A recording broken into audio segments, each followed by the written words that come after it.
Welcome to another of our interviews about social sciences for democracy, or SoS4democracy, a project funded from the European Union's Horizon Europe Research and Innovation Programme. Today we will be talking about protest movements, the means to repress them, and the challenges of doing academic work in countries where academic freedom has been under attack. I'm Jure Kosec, and I'm a journalist with Delo, Slovenia's leading national daily newspaper. Joining me is Deniz Erkmen, an assistant professor of political science at Özyeğin University in Istanbul, who is finishing her secondment in Ljubljana as part of the SoS4democracy project.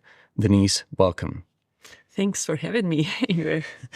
Deniz, student protests over the war in Gaza have appeared at many universities across the West. How do they look like from the perspective of someone who studies protest movements? Mm-hmm. Well, I think if you are studying protests, student protests do not look that surprising, right? Especially on a topic such as Palestine at this point. Because when you study protests, you see that students tend to be groups that are very active in the protest arena. There is a very famous sociologist who studies protests who has called this biographical availability, meaning that when you're young, you have the energy, you have the time, you don't have kids, etc.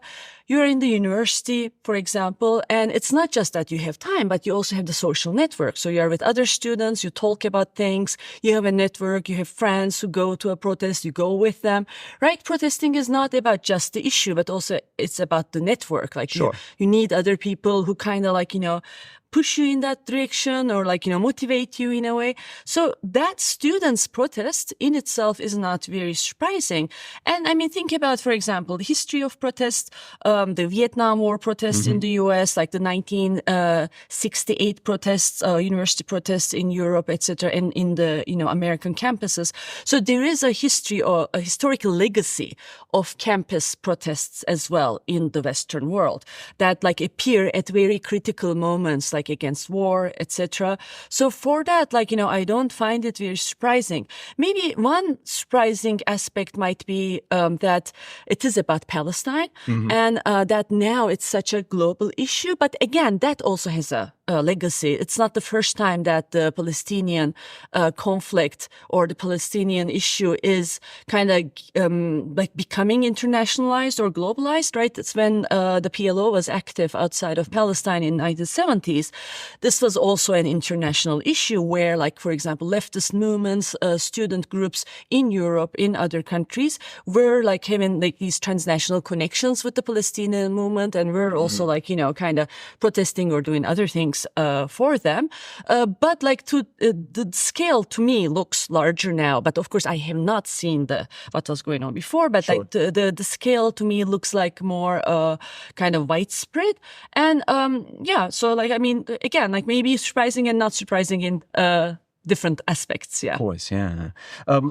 How do you approach, researching and analyzing, these type of events? What do you look for in them? When you say these kinds of events, if we think about protests, Yeah. right?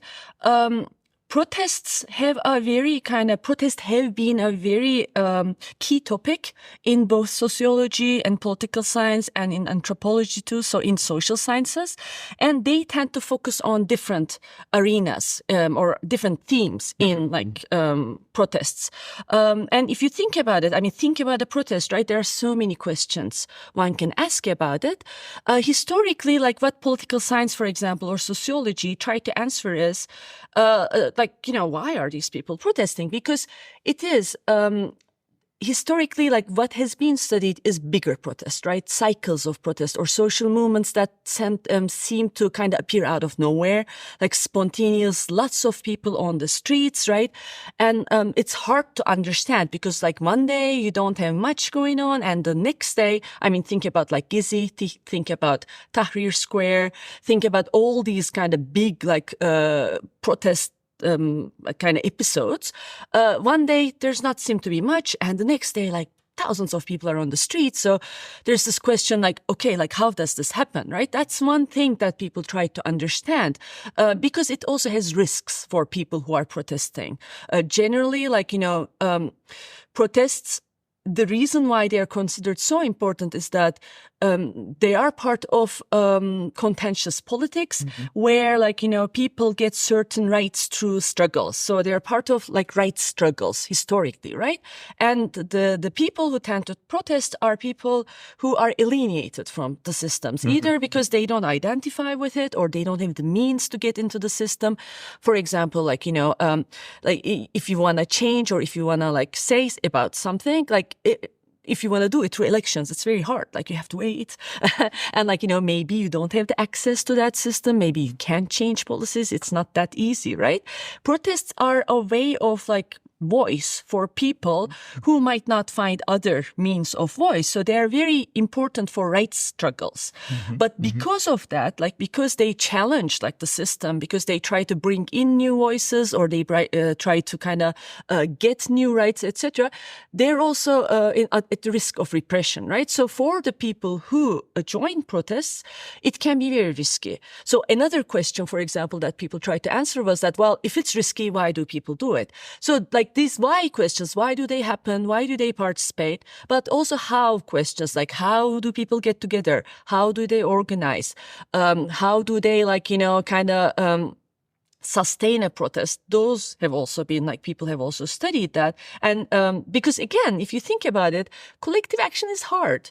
It's hard to bring a group of people together and sustain that. So like why is it that certain protests can go over time? Why is it that others like disappear?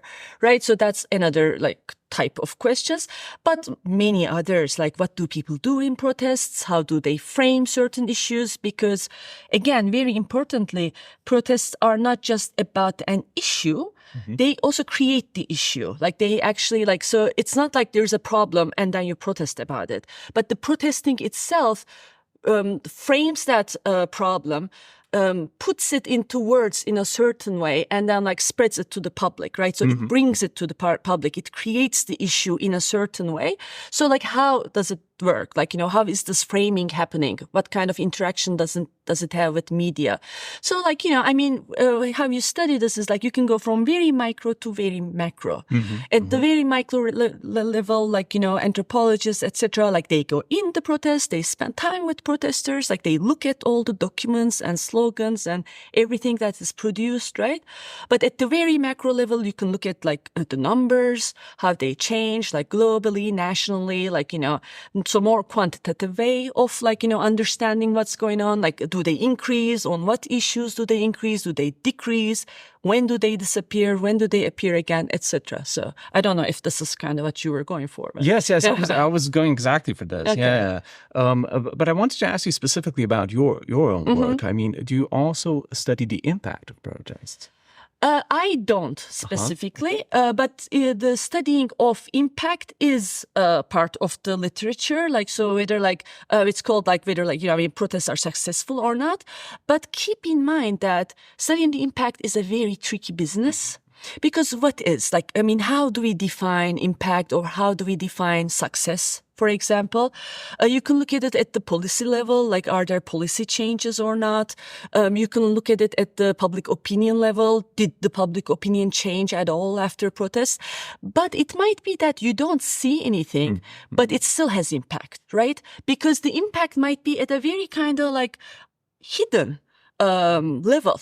It might have actually changed how some people think about it, but they're not like voicing it yet. But at another critical juncture, that will come out.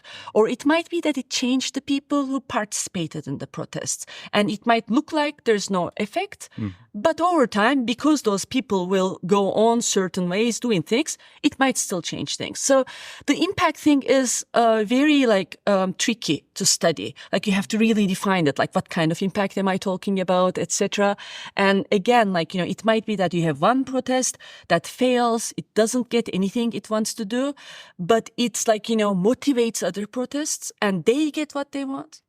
So it's like it's very like it's very connected, and it's one needs to kind of think about the impact in a more kind of flexible way. Mm-hmm. Yeah. So in this sense, it's almost impossible to to predict if this streak of protests, the student protests we're experiencing now across the West, will have a deeper impact on Western societies and Western relations with Israel in that sense. Yeah, I mean it's. I always think it's very, I mean, in social sciences, like from the social science perspective, we try to not predict anything because it's very hard, like, and like when you actually look at, again, like history, right? People generally don't predict the big things, right? Like fall of Soviet Union or like, the protests in like Leipzig and the coming down of Berlin Wall, Tahrir Square, etc. These are very hard to predict. And the impact also is hard to predict because so many things happen at the same time and you don't know what's going to happen next month. So that also changes how the impact works. But I do think these protests have an effect on the Western societies because they keep the Palestinian issue on the agenda and they frame the issue in a way that brings the Palestinian kind of side to the foreground, right? So it's not like you can't it's harder to talk about Israeli self-defense in a situation like this, and the protests keep on reminding that. And so I think they might have an important impact on the public opinion. The public opinion in the Western societies on this, I think, has already changed over the last 20 years or so, especially among the students, there's much more, inclination to side or kind of think about the Palestinian issue. And I don't think this was always the case. So it's increasing the importance of Palestinian issue within the public opinion is increasing. And I think this will have an effect on that too, on the public opinion. When it comes to policy, state level change, the Israel-Palestine issue is especially some Western countries' support for Israel is so entrenched in the system that's very hard to change. But again, if you change the public opinion, you can put more pressure on it, and the pressure, so you can have impact over time. I think yes.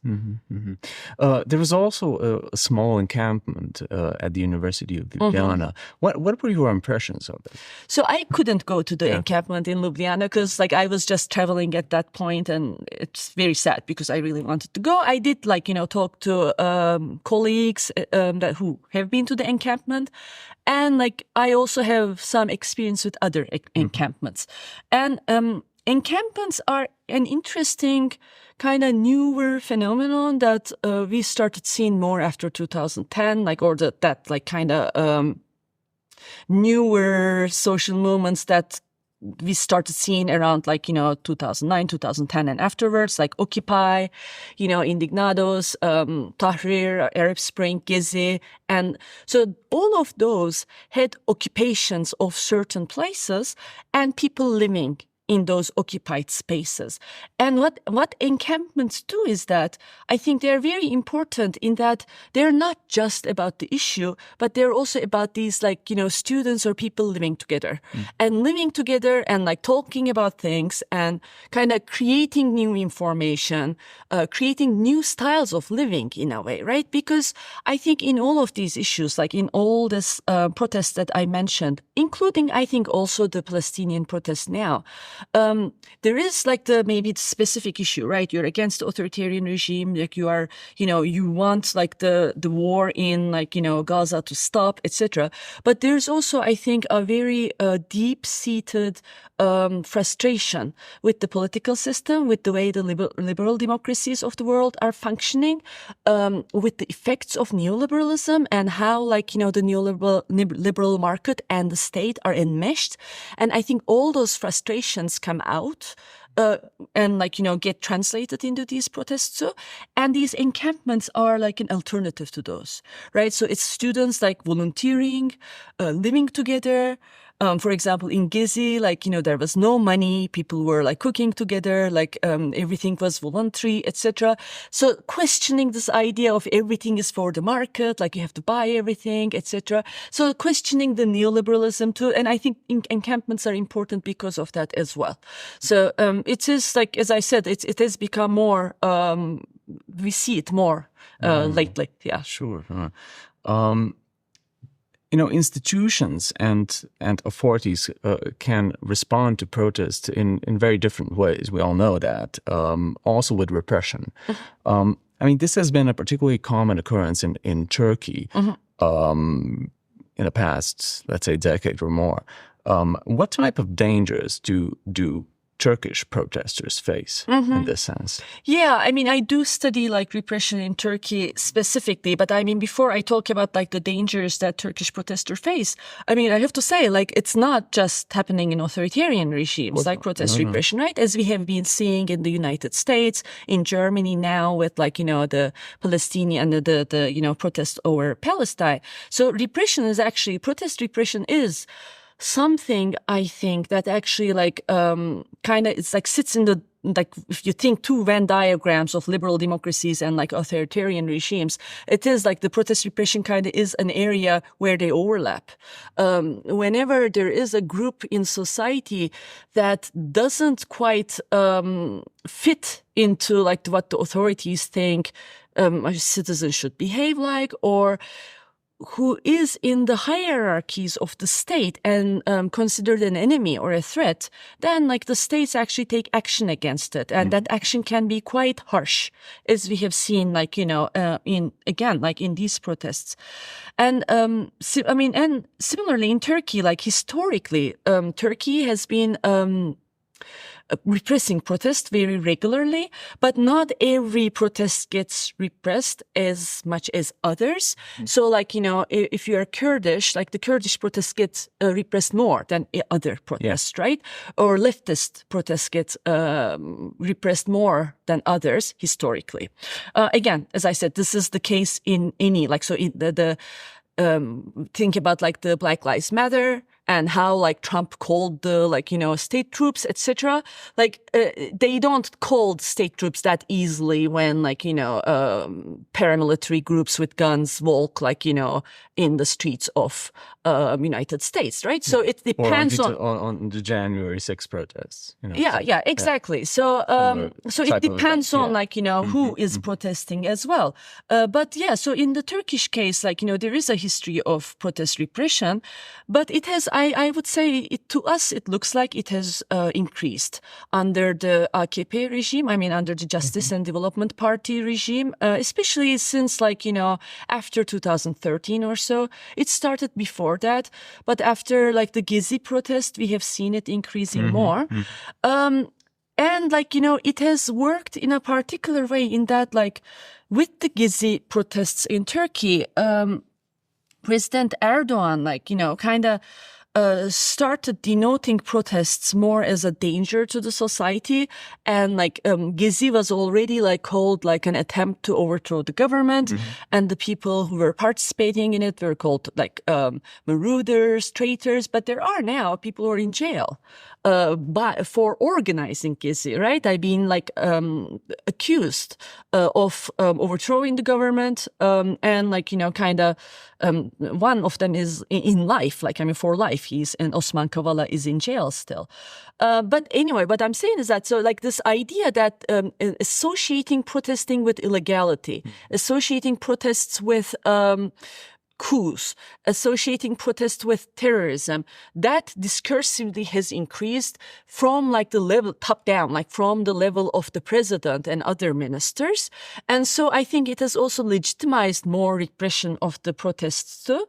And what we see is that, as I said, there is a history of protest repression, but new groups have been added to the old groups, so along with Kurds and leftists, etc. Now you have also the LGBTQ movement that's repressed very heavily. You have the environmentalists that are repressed heavily, etc. Right? So it is spread to more groups over time. So the dangers for Turkish protesters is that it is not it's not uniform. Again, like, if it's about the Kurdish issue, like the dangers are higher, like you get to jail quicker and stay there longer. But like, you can get, of course, there's like a physical repression of like violence, but also fines, and also very much like, after the protest itself, you can have a court case opened against you, and that can also send you to like detainment or jail. So if I understand you correctly, the government, the authorities are actually using the law, to constrict the right yes. of protest. Yeah, it's very much so. So in our research, what we have looked at was protest bans. In the Turkish case, we have realized that the regime was using protest bans more and more. And by regime, I mean actually governors and other authorities, other local authorities. And protest bans are interesting, right? Because they're administrative decisions in the Turkish case. They like the governor calls them, or the rector calls them for the university, etc. But like, they always base themselves on law, right? So they say like, according to this and this law, we are banning this protest. And that creates a lot of ambiguity for the protesters, for the larger public, because like it makes the protest sound illegal, even though the protest ban's legality or constitutionality itself is in question. Like the Constitutional Court actually, like, all this like protest repression and the legal basis of it has been questioned by the Constitutional Court, has been questioned by the courts in Europe, etc. Like, so the constitutionality is like in question. Most of the time it's not constitutional, but by saying it's based on a law, and the law is there. And the law actually, like the law on protests, and the law on the provincial law, and there's also another law for like, misdemeanors, etc. All of those are kind of harsh, and they have vague, like, certain parts of it are vague. So like you can actually use them in order to prevent a protest, or in order to justify what you are doing, because it's vague, right? So it's a combination of both the wording of the law, the way it has been practiced, and what has been normalized over time. And this didn't start just with the Justice and Development Party regime. It has a history. And in fact, like this, for example, the protest law itself dates back to the the aftermath of the military coup in Turkey, and it was put in effect after the new constitution. It's also a very restrictive constitution, right? So it carries the effects of those emergency periods, of those like, kind of authoritarian periods in Turkish history anyway. So like, it's like, the wording of the law, the content of the law, the way it is practiced, is already there. But then, like, you do see that these authorities are now, like, using them more, like, kind of very regularly to justify what they're doing, to give, like, a form of legality to, like, what they're doing, to, and that is, like, creating ambiguity, as I said, for especially the larger public. Yes. Yeah. I actually want to ask, how new is this phenomenon? But you actually answered this already. But maybe a better question would be, how easily can this approach be replicated elsewhere? Well, so the interesting thing, of course, is that, like, this is, we don't think, and in the literature too, right? This is not specific to Turkey. So we tend to talk about Turkey as a country that was historically maybe a defective democracy, right? Some call it like tutelary democracy because of the role of the military, but it was considered at least democratic to some degree. Sure. But like, after, like, some dated to 2010, 13, 15, etc. The process that we call autocratization or backsliding, democratic backsliding. Turkey has been going through that, and at this point, we can't call Turkey a democracy anymore. It is what we call a competitive authoritarian regime or an electoral authoritarian regime, but it is a form of authoritarian regime. Now, what I was going to say is that, so Turkey is going through this process, and it's a case of that process, but this process is not only happening in Turkey, right? It happened in Hungary, Hungary, Poland, Brazil had Bolsonaro, US, we have seen similar things happening, etc. India, right? So this process of democratic backsliding has been happening in quite a number of countries in the last 10, 15 years. And one thing that scholars who study this say is that the way we see the deterioration of democracy now is maybe different than what has happened in the past, in that it works through the legal system, it works through legality, it works through laws, changing of laws, controlling of the courts, and then constitutional changes, legal changes, etc. It's very gradual. It works through legal means, and so it is. And the authoritarian leaders, I think, learn from each other. So it's replicated in other places. In other yeah, this is what we see that's going on. But specifically on protest bans too, we have always wondered about this because we started studying this. And of course, you then start, for example, in Germany, we see protest bans, right? And especially with the, last, after October, 7, with this last, wave of protesting, you do have protest bans that ban specifically protests for the Palestinian cause. And they ban certain slogans, they ban wearing of the keffiyeh, etc., right? All so specific bans that target very particular things about a group. So this is exactly what the Turkish regime did. The protest bans were very particular, very targeted. It was not an all-out protest ban. So you can claim you're still within the democratic law, right? You kind of denote something as a danger, as a security threat, and then you ban that. But it's so particular that it's actually a mean of silencing certain groups, right? So even though we see this, for example, in Germany, in France, etc., it didn't just start with this last, wave of protesting. It actually started before. Germany has already been banning Nakba protests in Berlin, etc., in other places. So it is going on. And I tend to think that it's very dangerous. It normalizes certain behavior. It frightens people. It silences and criminalizes. It actually that's what it does, right? It doesn't just silence. It also criminalize protests and dissenters. And it's a very dangerous trend, I think. So, yeah. Deniz, if we remain focused on Turkey for a while, its democratic backsliding has been, evident for more than a decade, really. Yeah. Do you see any signs of a turnaround taking place, especially after, the recent local elections? Yeah, you're right in that this Turkish autocratization or backsliding process has been going on for a long time. And maybe one thing to underline, however, is that there has always been some resistance to that in Turkey, right? And so when we study these things like autocratization, etc., we tend to focus on the leader and all the bad things that the leader does, the new emerging dictator, etc., right? But for example, in the Turkish case, Erdogan never got more than 50% of the vote, or the party varies between 35 and 49, or but that means there's a 50% of the country who was maybe not totally against him, but critical, not super happy. There's varying degrees of not agreeing with what he was doing. So there has always been some kind of resistance, some kind of organization against this trend. So it was never dead. But you're right in that I think the last elections are a good sign.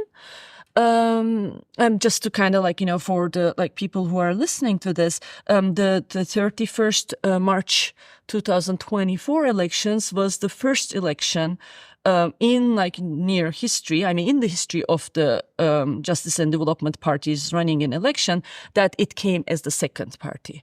And it was the first time for the opposition party, CHP, the Republican People's Party, to come as the first party since 1977. So, it's a big change. And it kind of like shook this idea that the opposition can only win the costs of the country. It actually kind of moved inroads into the Anatolia, which is big deal.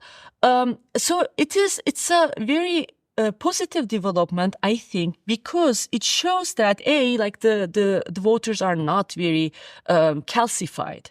They can actually vote for the opposition. It's also a very kind of positive development in that you have now mayors in all of the big cities, basically, in Turkey, and in many municipalities that are running the municipality. So they are the new mayors, right? And that means that they will be in contact with many people over the next few years. And they can kind of create that impression that the opposition party can rule. So basically these last local elections did not change the regime, right? Turkey is still as authoritarian as it was before. The system is the same. The institutions are the same. Erdogan, the President Erdogan controls still a lot of, he still has a lot of power. It's very centralized, but now you have all these municipalities who are run by the opposition. And they bring new opportunities for the opposition. Exactly. It brings new opportunities. And I think the most important opportunity there is that creating this idea that, well, you can vote for the opposition and it might not make your life worse, right? And they might be able to rule, because one of the dangers of living under an authoritarian system is that you get ruled by the same party for so long that you don't know what these other people are and if they can actually rule or not. So you're afraid that if you not vote for the governing party, you will get punished for it, and you don't even know if those people are going to be able to rule, right? So people, especially in small places, tend to rule for the government party year after year after other. And so now this is an opportunity to break that. So I think it's a positive development. Yeah. The erosion of democratic norms that Turkey has experienced has also had a significant impact on academic freedom. A similar thing also happened in Hungary. So it's not very specific to Turkey. But I wanted to ask you, has this development, had a direct impact on your work as well? Yeah, you're right. Again, there has been kind of these waves of academic repression in Turkey. Not for the first time. It has happened before, again, after the military coups, etc., right? But we did have it, and it's ongoing. So, and especially there was this one campaign, but this is not the only one, of course, but there was this one campaign where hundreds of academics who signed peace kind of statement saying that we don't want to be party to this crime about the military operations of the Turkish state in the Kurdish regions of Turkey, right? They were punished basically by thrown out of their jobs and actually thrown out of state employment, having their passports confiscated, etc. So it was a big kind of campaign of academic silencing, but it's only one. It's it's ongoing. Academic silencing is ongoing. The way it has impacted me personally, I was one of the lucky people in Turkey, I would say, because of course, the repression, also the academic repression, is not uniform, and this is again something when people think about authoritarian regimes, they tend to think it's total, right? If it represses all. It's not like that. It's never uniform. So I'm in a big city. I'm in a private university in Istanbul, and Istanbul has more established universities, etc. So in our cases, we were rather protected. I didn't get thrown out of my university, which was good, but many in other places, in smaller places, in state universities, etc., were affected more. But I cannot say it does not affect my work, because of course, it's hard to do harder to do research. It's harder to talk to people about certain critical issues. I'm maybe lucky. I'm not working on the Kurdish issue. became almost like if you're someone who does work critically on the Kurdish issue, that became almost impossible within the country. So those people are like, all had to leave the country basically. But it creates a form of self-censorship too, even if you are not directly attacked, because you're afraid you might be attacked, right? And the academic work is supposed to be public. Like you're supposed to talk about it and write about it. But like in an environment of academic silencing, like you kind of like, watch your back. You think about, well, should I say this, not say this? Should I do this, not say this? So even like if you don't think about it, I think it really kind of actually limits the questions you ask, the places you look for the answers, etc. So, I think those are the ways in which it has affected me. And of course, I've seen like certain academic institutions in Turkey that used to be good institutions being completely overhauled and taken over by the regime. And that also the fact that maybe it's not my institution, but the fact that like institutions are kind of overhauled and means that I have less of an academic environment to talk to, sport, etc. And yeah, so it changes, of course, the whole academic atmosphere in the country. It's I think harder to do research and harder to talk about it. Yes, much harder for some people than others, but.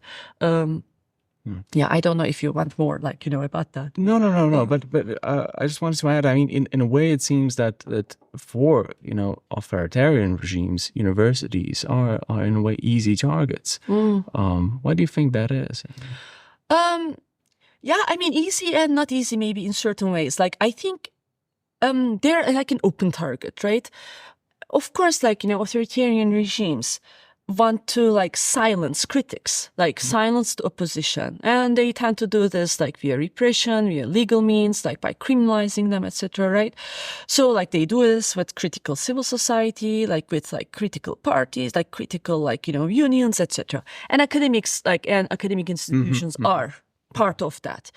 And ideally they should have some autonomy, but the reason I think they become easy targets is for multiple reasons. One is that, of course, academic institutions are not profit generating, so they depend on state funds or private funds in order to be able to run, and controlling those funds and restricting them is one ways of throttling academics or academic spaces. And so this is if it's a state university, you cut research money to you can if you don't like what they're doing, right, or other things, right? But if it's a private university, you can also still threaten that university through certain ways, and thus the university administration itself takes action against critics within the university in order to kind of what they think is protecting the university. But by protecting the university, it also kills the university. It's a very complex situation. So I think that's one. This universities need funds. They're also legally they're a bureaucracy, so they can't run away. They can't hide, right? And you can use all these legalities of the system in order to attack them or in order to undermine them. And in fact, it's specifically what the authoritarian governments does, right? When we talk about state capture, right? A party or authoritarian movement capturing the state means that it also captures the institutions of the state, and all those institutions of the state include the universities too. So it kind of comes and it's because it's part of this bureaucracy of the state, and it is open to capture because it functions within the laws of the in the Turkish case, for example, there is a central body that controls the universities, which is a remnant of the 1980 military coup, but it gives the state leeway in order to kind of control what's going on in the universities. So that's maybe one way to think about it. The other way, I think, is also that, as I said before, universities are public places. Academics are not academics are people who write and think and they wanna that's supposed to be public, they want to get out and talk about it. So they're kind of out in the open.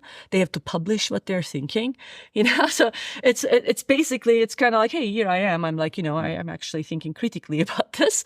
And I think that's another reason. And I think the autocratization that we are seeing in like Turkey and in other places too, it was ambiguous, right? It wasn't very clear in the beginning. In fact, when Justice and Development Party came to power, it was thought of as a democratizing power, right? Mm-hmm. So for people like academics who are, again, like out in the open and like they're supposed to do some public work, it's also like, it was like, I think they were kind of naive over time in thinking that they were protected, right? Because they're academics, like, etc. But I think that was like, that they were not going to be like part of this process. Yeah. So, but I mean, that didn't, of course, happen. So. Thank you so much for your time, Deniz. I really enjoyed talking with you, and I wish you the best of luck with your research and the rest of your secondment in Ghana. Thanks for having me. This was great. I enjoyed it a lot too. Okay. Thank you. I hope our audience enjoyed our conversation as well and will join us again for the rest of the series. Have a nice day.